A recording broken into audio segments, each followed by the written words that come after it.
Hello, I'm Will, this is Mike, we're the Tabletop Donkeys. Hello. And today we're bringing you issue 18 of Warhammer Age of Sigmar Mortal Realms magazine. But if you want to skip straight ahead to the battle report, as always there will be a timecode in the description. With this issue we got 2 paints, Dryad Bark and Lead Belcher. And we also got a new battle mat, which on one side it features the Realm of Life, and on the other side a continuation of what's on the back of the first large mat we had, so you can actually join them together to make a single larger battlefield. Having a look inside the issue, we start with some information about the anvils of the Heldenhammer, storm hosts of the Stormcast Eternals, who wear mainly black and gold with some red. These tend to be dark and brooding in demeanour. They maintain a large storm keep called the Grand Necropolis in the realm of Shyish, the realm of the dead. They were souls taken from the underworlds of Shyish from heroes long dead, but this means that Nagash has a special hatred for them because he thinks that the souls were rightfully his. Some other heraldry here and a picture of one of them showing the degradation that they tend to undergo every time they're reforged. They become very gaunt in aspect. Then we have some information about the cities of Sigmar. These are the free cities of mortals, men, elves and Dwarden, all living in these cities in the various mortal realms, defended by both the ordinary mortals and the Stormcast Eternals. Quite often these are built around a realm gate which leads to a different realm. And we have an example here of Hallowheart in Akshi, the realm of fire, which is a prosperous city known for its powerful spellcasters. Then more background on the Nighthaunt. This is just more information about what they're like and their personality. And then some stuff about the Thorny Briar, which is a plant that tends to follow them around, and in the case of some of their greatest spirits, such as Lady Orange around the Briar Queen, it actually manifests around them. And the vines creepers call to mind the inescapable fate of these cursed spirits. Well, it just mentions that there's all sorts of different kinds of spirits make up the Nighthaunt. And we have some lore on the forces of destruction, which basically live for conquest and for battle, and their two-headed god Gorka Morka, who sometimes splits into Gork and Mork when it has an argument between its two heads. The forces of destruction comprise mostly the Aurochs, also Ogres and various other species like Grots and Troggoths. And there are the 2 main factions of the Aurochs here, the Ironjaws, who tend to be the biggest, most warlike of their kind, and the Bone Splitters, who are really tribal and feral. And then a short story, the Battle of Verdia. This is about the anvils of the Heldenhammer fighting the maggot kin of the Chaos God Nurgle. Demons and mortals spreading his blessings. And a little bit about Hammerhal Gyro, which is a city that exists both in the realm of life and the realm of fire. And this is about the bot on the realm of life. Then how to paint using our new paints, and it gives the example here of adding the brown and silver to our Sigmarite Mausoleum terrain. So basically, paint the earth bit brown and paint the metal bits with silver. And then you can see what they look like once you've done that. But that's all for our issue rundown, so we'll head into our playthrough to learn about this issue's new rules.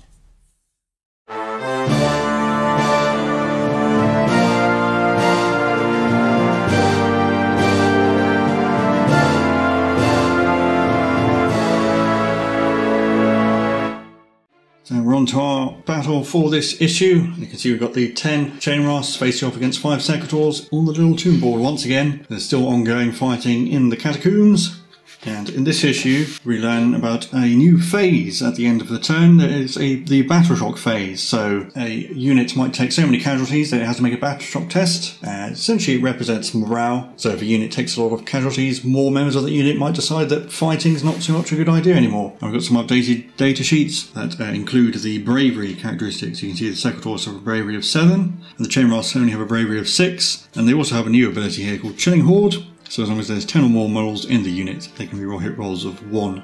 So essentially the way Battleshock works is once a unit takes casualties, in the Battleshock phase you roll a d6 and you add the number of casualties and you compare that result to the bravery of the unit. And then if the result is less than or equal to the bravery of the unit, that is a successful test and the unit is fine. Otherwise, they lose a model for every point over their bravery. So you can see in this example, the Stormcast took a casualty, rolled a 6 for their Battleshock test, which got them a 7, which is a successful test and they're fine. But over here, the Chainrasps took 5 casualties and got an 8 for their Battleshock test, which is 2 more than the bravery of 6, so 2 more models run away and are counted as killed. It does note that they're not necessarily running away, but they're no longer fighting. It also notes that when you remove models as a result of a failed Battleshock test, you should try to remove models so that the remaining models are still within an inch of another member of their unit. Oh, and also, we can see a little preview of our new battle map we got with this issue and how they fit together. But other than that, we just keep going until one side is defeated. So here we are back in the catacombs once again, with the 5 Sequitors facing off against the 10 Chainrasps, and the Sequitors get to go first. So we'll just start by piling in to get closer to the closest model. Can get everybody within an inch if we make sure there's space in the middle for the prime to come in like that, and then we will attack. We'll start with the Great Mace, 2 attacks hitting on 3s, 1 hit, wounds on a 3. That's a wound for 2 damage. 5+ save. Oh, I made it. And then we have all the normal maces, which will be 9 attacks, because they have 2 each and the prime has 3. Hitting on 3s, that's 6 hits. Wounding on 3s, 5. 5 pluses. Oh, I made 2. 3 Chainrasps will die. And now we get to pile in. He comes in there, we can get everyone within an inch. 15 attacks on the Chainrasps, so that's 2 each plus an extra one for the Dreadwarden. Hitting on 4s, 8 hits. Wounding on 4s, 5 wounds. 5. 4+ saves, rerolling 1s, because of shields, failed 3. So we'll kill off this one, and that one will take a wound. Right, now it's the end of the combat phase, we're on to the Battleshock phase. So the Sequitors lost a model, so they would have to take a bravery test, but maximum they can roll a 7, so that's always a success, so we're not going to bother. The Chainrasps took 3 casualties, so I roll a dice and add 3.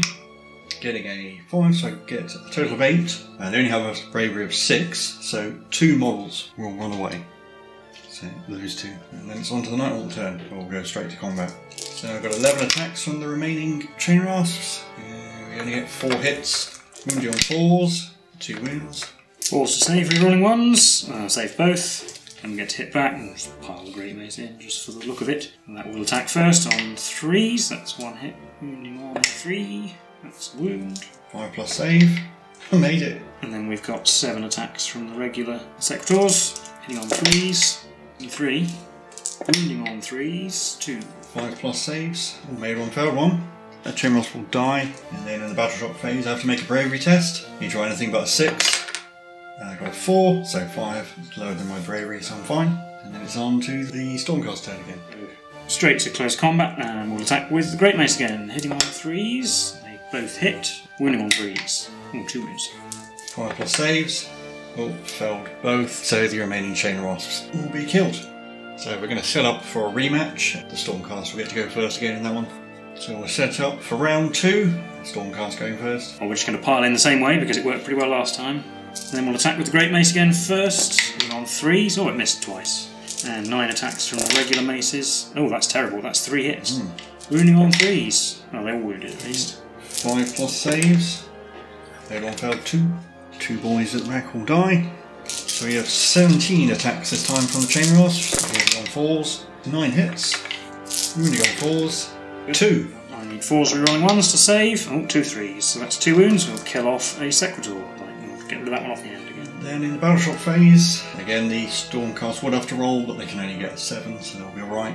I get to roll and add 2. I roll 1, so I'm okay. And it's on to the Nighthaunt turn. So the 2 Chainrasps that were fighting the dead Sequitor have piled in. And we get 17 attacks again. Hitting on 4s. 8. Wounding on 4s. 3. Oh, we're getting slightly better. 4+ saves. Oh, I got a 1 at last. I can reroll that thanks to their soul shields. Let's try and get that in the box. I saved it, yeah, so 1 damage, which we'll put on him. We get to hit back. Start with the Great Mace on 3s. Oh, I got a 6 at last, so that's D3 hits. So we've got 1 + 1, 2 hits. Wounding on 3s for 1. 5+ save. Nope, so 2 Chainrasps will die. Take away these 2.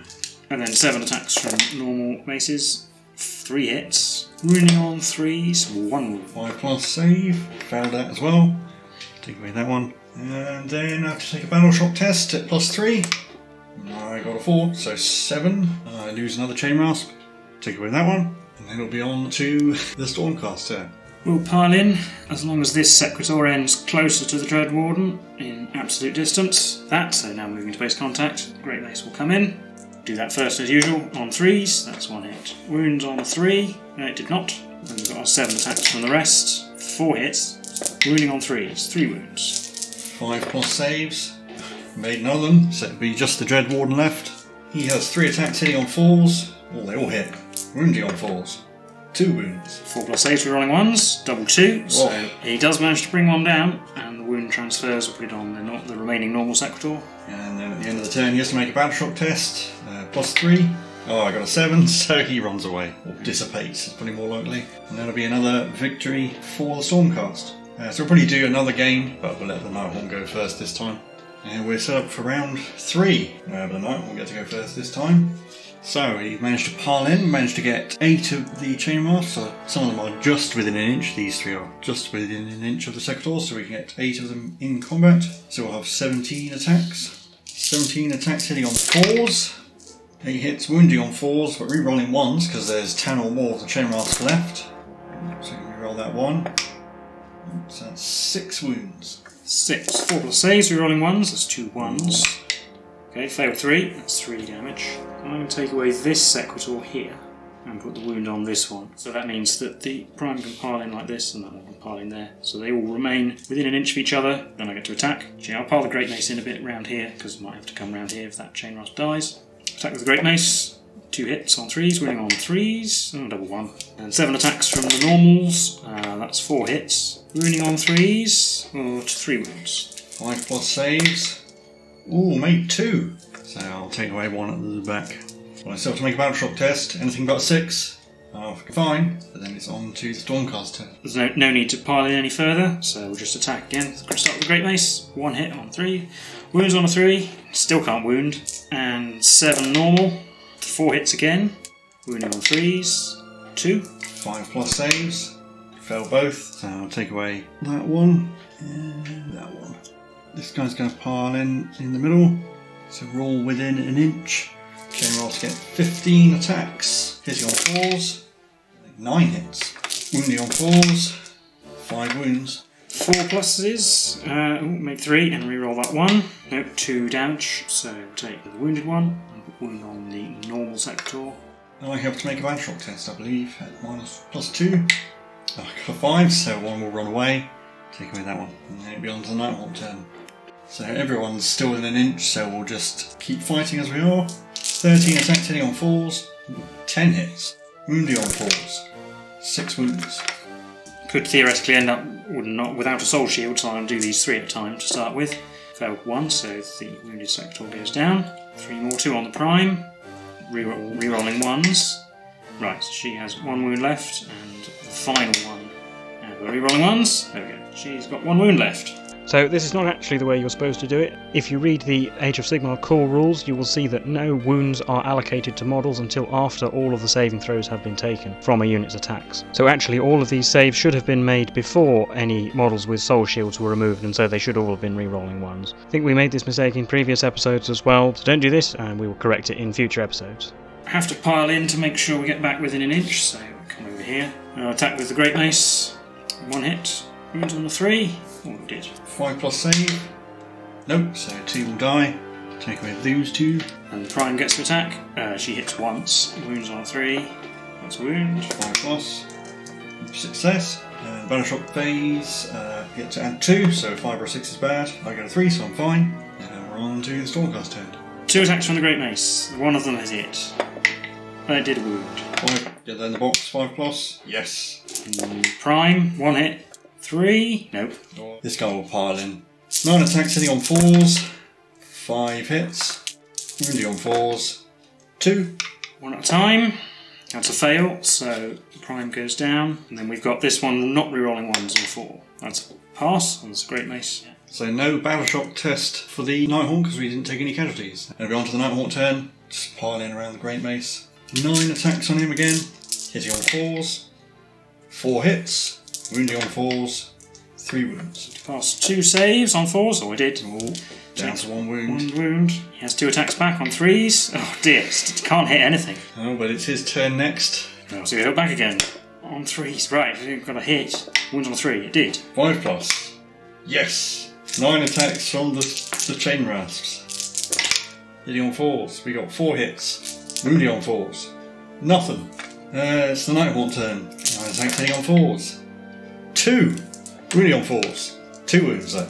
2 4 plus saves. Oh, made both. Oh. He hits back on 3s. Can he hit? Oh, he hit twice, and one of them's a D3 hits at last. Which is 3, so he gets 4 hits. These wound on 3s. No, only 2. 5 pluses. No, failed both. Yeah, so the Chainrasps will be killed. And That'll be a victory for the Stormcast. So we'll recap those games for you now. So that was the playthrough for issue 18 of Warhammer Age of Sigmar Mortal Realms magazine. How did you think that went? Well, let's put it this way. I didn't roll very well and still won all three. Yeah, Great Mace had a very bad day. We got to show off how Battleshock worked, but otherwise the game was a bit unfair towards the Chainrasps. It's not really unsurprising that the Chainrasps would have a bad time. The fact that Sequitors have 2 wounds, I have to kill 2 of you to actually force you to have to make a Battleshock test, and even then you need to roll a 6 to fail anyway. Bravery is an important part of this game. I mean, typically in a game of Age of Sigmar, you will have much larger units than this. And also, when you have a lot more units, you have a lot more chance of killing multiple models in a turn. So it actually becomes relevant. It's sort of difficult to see the importance when you've got such small numbers of models, and also various things you can do to avoid taking bravery tests or automatically passing them, things like that. That's a big part of the game. Some factions have ways of lowering bravery, and large units also get a bonus to bravery because of their numbers. And there's another thing that happens in the Battleshock phase, which we'll probably learn about eventually, which is that if your units are out of cohesion, as the magazine calls it, so they're not all collectively within an inch, you just have to remove models until the remaining models are. And actually the magazine does have a little reminder that you do have to remain within cohesion, so be careful about what models you do remove when you lose them because of Battleshock. Obviously, we didn't get any more war scrolls for any of the stuff we've had before, so we don't know the bravery of anything else at this point. So I think, looking ahead, pretty much everything in the Nighthaunt army is bravery 10 except for Chainrasps. Well, normally, while the Dreadwarden is alive, they actually have bravery 10 rather than 6. Yeah, the magazine just neglects to mention that. And you're not likely to kill off the Dreadwarden. Yeah, and I'm just going to not kill the Dreadwarden unless something occurs so that I'm forced to remove him. Yeah, but I imagine, again, just at this scale, it's hard to see the full impact of bravery. It's more about just learning how the rule works. Yeah, presumably it's a deliberate omission so that you can actually see how bravery works, but it does mean they're a bit hampered. Oh, and also their re-roll wound rolls of 1. I think normally is as long as there's more than 10, but presumably they changed it to as long as it's 10 or more so they can show it off, and to give the Chainrasps a bit of a boost. Yeah, I mean, I understand that they would do that, but on the other hand, it might be confusing for new players if in a couple of issues' time it changes the rule to what it's supposed to be, and they say, hang on a second, wasn't that 10 or more before, and now it's more than 10. Well, we do get more Chainrasps eventually, so that rule will be relevant at some point, but... I think I only rolled 1-1 anyway, so... But we did get another battle map, which you can join them together, which is interesting because with Warhammer 40,000 Conquest, you've got 3 big maps in total, and you could put them together, but... There was a distinct look. Yeah, they did different designs, so as this appears to be 2 parts of what's going to be a larger battle map, it may actually end up with up to 3 or 4 with the same design, so it's interesting they've chosen to do that. Because you have the distinct realms, it's a bit hard to have a graveyard right next to a verdant forest. Yeah, because of course with Conquest what we had was the battle maps were the same on both sides, but one side had printed terrain on it and the other side didn't, whereas they're not doing that. The other side is completely different.